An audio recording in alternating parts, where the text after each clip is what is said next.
बहुत बड़ा विज्ञापन लगा हुआ है, मुफ्त वैक्सीन, मुफ्त राशन, मुफ्त इलाज। सर एक मिनट, मैंने किसी नहीं, please please please, I don't want my time. मैं किसी दल की ओर से आज नहीं बोल रहा हूं, मैं दावे के साथ कहता हूं, मैं लाखों लोगों की ओर से बोल रहा हूं जो यहां बोलना चाहते हैं। अब मेरी बात सुनिए, आज शिकायत नहीं कर रहा हूं आपसे, ये वेलफेयर स्टेट है ना। एक साबुन की टिकिया अगर कोई गरीब गांव में खरीद रहा है ना सर, तो अडानी अंबानी के बराबर का करदाता है। आप उसको कह रहे हो मुफ्त वैक्सीन, मुफ्त इलाज, मुफ्त राशन।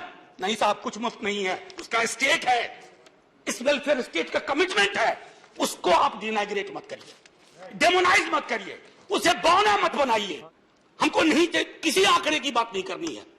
हमें देखना है कि जो लोग गए वो जिंदा दस्तावेज छोड़ के गए हैं हमारे फेलियर का। मैं आपकी बात नहीं कर रहा हूं साहब, आप कहिएगा 70 साल में कुछ नहीं हुआ, मैं उसमें जाना ही नहीं चाहता। ये कलेक्टिव फेलियर है 47 से लेकर अब तक की सारी सरकारों का। क्या बना दिया हमने।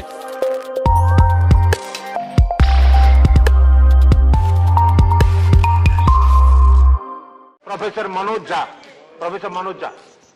शुक्रिया वाइस चेयरमैन साहब।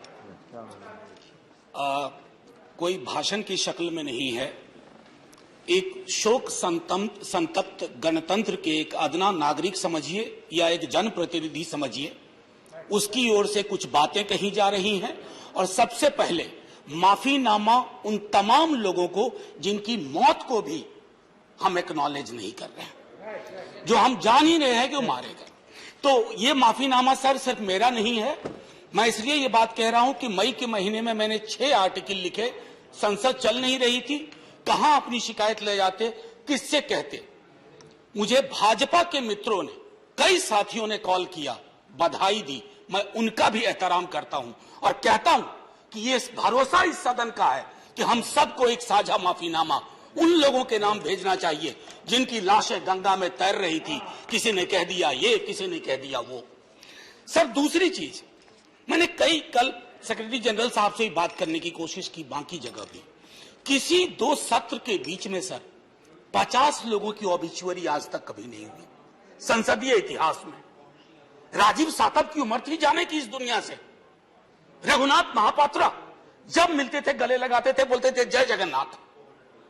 अचानक में वो नहीं है। ये पीड़ा व्यक्तिगत है, आंकड़ा मैं नहीं कहना चाहता हूं, मेरा आंकड़ा, तुम्हारा आंकड़ा, अपनी पीड़ा में आंकड़ा ढूंढिए। एक व्यक्ति नहीं है इस देश में, इस सदन में, सदन के बाहर, उस सदन में जो ये कहे कि उसने किसी जानने वाले को ना खोया हो। सर पीड़ा कह सकता हूं। ऑक्सीजन के लिए लोग फोन करते थे, हम अरेंज नहीं कर पाते थे। लोग समझते हैं सांसद है, ऑक्सीजन पिछा देगा। 100 फोन में पूरे दिन में शाम को बैठ के देखते थे, सक्सेस रेट 2, सक्सेस रेट 3। हमको कौन सा आंकड़ा कोई बताएगा साहब। हमको नहीं, किसी आंकड़े की बात नहीं करनी है। हमें देखना है कि जो लोग गए वो जिंदा दस्तावेज छोड़ के गए हैं हमारे फेलियर का। मैं आपकी बात नहीं कर रहा हूं साहब, आप कहिएगा 70 साल में कुछ नहीं हुआ, मैं उसमें जाना ही नहीं चाहता। ये कलेक्टिव फेलियर है 47 से लेकर अब तक की सारी सरकारों का। क्या बना दिया हमने। मुझे पता नहीं था कि अस्पताल और ऑक्सीजन का क्या रिश्ता होता है सर। ईमानदारी से कहता हूं, मैं मेडिकल बैकग्राउंड से नहीं आता हूं। सुबह से लोगों को दिखता था ऑक्सीजन ऑक्सीजन, रेमडेसिविर। मैं तो दवाइयों के नाम तक शुरू में सर प्रोनाउंसिएशन चेक किए कि कैसे उच्चारण करूंगा। ये हालत है। और तब हम आंकड़ों की बात कर रहे हैं, तब हम ये बात कर रहे हैं थैंक यू फलाना साहब, चिलाना साहब। सर मैं यहां से निकलता हूं, बहुत बड़ा विज्ञापन लगा हुआ है, मुफ्त वैक्सीन, मुफ्त राशन, मुफ्त इलाज। सर एक मिनट, मैंने किसी नहीं, please I don't want my time. मैं किसी दल की ओर से आज नहीं बोल रहा हूं, मैं दावे के साथ कहता हूं, मैं लाखों लोगों की ओर से बोल रहा हूं जो यहां बोलना चाहते हैं। अब मेरी बात सुनिए, आज शिकायत नहीं कर रहा हूं आपसे, ये वेलफेयर स्टेट है ना। एक साबुन की टिकिया अगर कोई गरीब गांव में खरीद रहा है ना सर, तो अडानी अंबानी के बराबर का करदाता है। आप उसको कह रहे हो मुफ्त वैक्सीन, मुफ्त इलाज, मुफ्त राशन। नहीं साहब, कुछ मुफ्त नहीं है, उसका स्टेट है, इस वेलफेयर स्टेट का कमिटमेंट है, उसको आप डिनाइग्रेट मत करिए, डेमोनाइज मत करिए, उसे बौना मत बनाइए। ये आग्रह है मेरा। सर, मैं इससे पहले की कुछ और बातें कहूं, मेरे पास अभी वक्त है। सर, इस कोरोना को मैं भी मानता हूं, मेरे पूर्व के वक्ता कुछ कह रहे थे, ये चैलेंज है हमारे लिए सर। बहुत बड़ी बड़ी बातें नए नए कानून की हो रही है। राइट टू हेल्थ की बात क्यों नहीं करते हम लोग?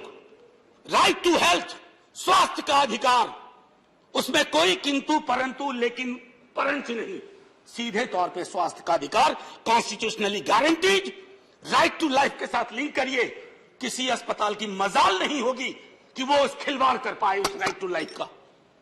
करना नहीं चाहते। राइट टू वर्क, उस पर काम करिए। पॉपुलेशन को लेकर के बहुत बातें हो रही हैं साहब, डेमोग्राफी को डेमोग्राफर्स को छोड़ दीजिए, बड़ा संश्लिष्ट विज्ञान है, लेकिन ये हम कर सकते हैं इस सदन और उस सदन में। Right to life, right to work पे लेजिस्लेशन लाइए ताकि कोई आपदा आए। अभी तो हमारे लीडर ऑफ हाउस नहीं है, नए नए बने हैं, उनसे मैं कहता जब वो रेल मंत्री थे, हॉस्पिटैलिटी सेक्टर के लोगों को निकाल दिया गया। इसी कोरोना काल में मैंने लगातार आवाज उठाई, कोई सुनने वाला नहीं है सर, कोई नहीं सुन रहा। अगर आप सांसद की नहीं सुन रहे हैं तो जो छोटे अदना संविदा वाले नौकरी से निकाले गए उसकी कौन सुनेगा सर? एक और अद्भुत चीज हुई इसी कोरोना के दौरान, माननीय उपसभापति महोदय, जब हाहाकार मचा हुआ था हॉस्पिटल के लिए, आईसीयू बेड्स के लिए,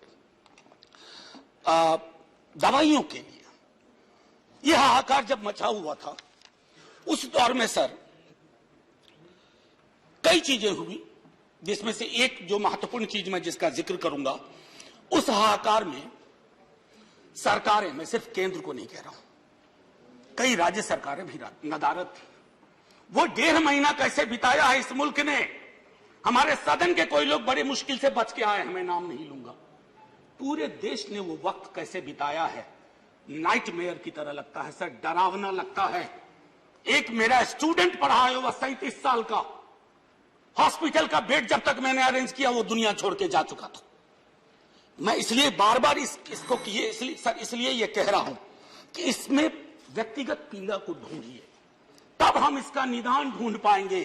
मेरी नाव तुम्हारी नाव, मेरा काल तुम्हारा काल, ये तो बहुत कुछ हुआ, इस भौकाल से आपको कुछ हासिल नहीं होगा। सर बस 1 मिनट और लूंगा, जो मैं कहना चाह रहा था। सर, एक खत मैंने मृतात्माओं के नाम लिखा था, कुछ कर नहीं पा रहा था, बेबसी में एक खत लिखा, जो लोग इस दुनिया से चले गए। उसमें कुछ मैंने सलाह दी थी सर सरकार से, और ये जो उस बीच में कहा गया कि सरकारें फेल नहीं की, सिस्टम फेल कर गया। अरे साहब, ये सिस्टम कौन क्या है? बचपन से सुनते थे कि सिस्टम के पीछे व्यक्ति होता है, सिस्टम के पीछे एक संरचना होती है। अगर वो सिस्टम फेल किया है, चाहे दिल्ली में या किसी गांव की गलियों में, तो वहां की सरकारें फेल गई। सिस्टम का नाम इसे मत दीजिए, क्योंकि यही वो सिस्टम बनाते हैं। धन्यवाद। और आप बस आखिरी टिप्पणी करने दीजिए। प्रोफेसर धन्यवाद, आपको ज्यादा टाइम दे चुका हूं मैंने। सर बस 10 सेकंड लूंगा। आज जय हिंद बोलने में भी वो खुलूस नहीं आ रहा है जो आम दिनों में हुआ करता है। मैं सिर्फ इतना आपसे आपके माध्यम से कहना चाहता हूं, मैंने एक शिकायत नहीं की सर, किसी से नहीं। किससे शिकायत करेंगे? आहत हूं, जगाना चाहता हूं स्वयं को भी, आपको भी, क्योंकि अगर गंगा में तैरती लाशें, सर जिंदगी में डिग्निटी चाहिए, मौत में उससे बड़ी डिग्निटी चाहिए। हमने अनडिग्निफाइड डेथ को विटनेस किया है, और अगर हमने इसको दुरुस्त नहीं किया सर, आने वाली सदियां माफ नहीं करेगी। आप बड़े बड़े इश्तहार छपवाओ, अखबारों के 4 पन्ने रंग दो, फलाना थैंक यू सर, इतिहास को थैंक यू कहने का मौका मिलना चाहिए। धन्यवाद। जय हिंद सर।